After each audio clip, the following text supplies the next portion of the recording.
Prior to joining the firm, I spent time in journalism, the nonprofit world, and also the corporate world, and I bring elements of each of those former careers into my role here. So there are three areas of coaching where I feel especially comfortable and confident, and that I think that I'm the best at.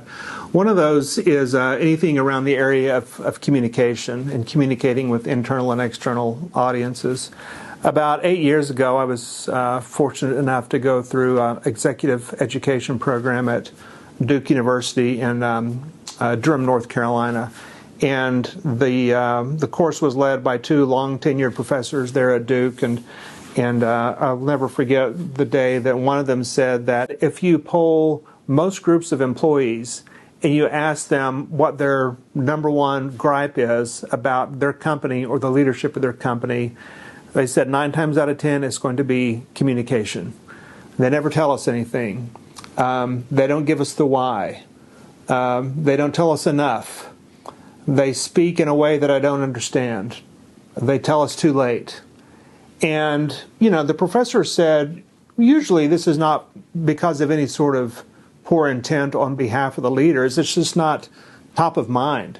They think, well, didn't we already tell them that? Or they assume that somebody else told them, or they assume that they know this already, or they assume they don't want to know or don't care to know. When in fact, I think we live in a world now where employees expect to know information, to have access to information. And so the more that we can and the better that we can communicate with our employees, the more buy-in there is to the company. So communication was one.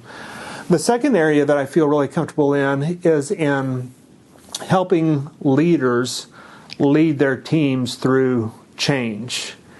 And we know that change is difficult for many people. And we also know that uncertainty and the unknown creates a lot of anxiety as well. So when you couple change with uncertainty, you've really got a recipe for a lot of anxiety. And so I'm working with a group now in Oklahoma City whose CEO is retiring after being at the organization for about 30 years. There's a new leader coming in from the outside who starts in about 6 weeks. And so especially during this interim now, their leadership team, their staff as a whole, but their leadership team specifically, is really anxious about this new leader and the changes that may come or may not come. And so I've been working with that team and the outgoing and incoming leaders just to ensure that transition can hopefully run as smoothly as possible. And then the third area is DEI, diversity, equity, and inclusion.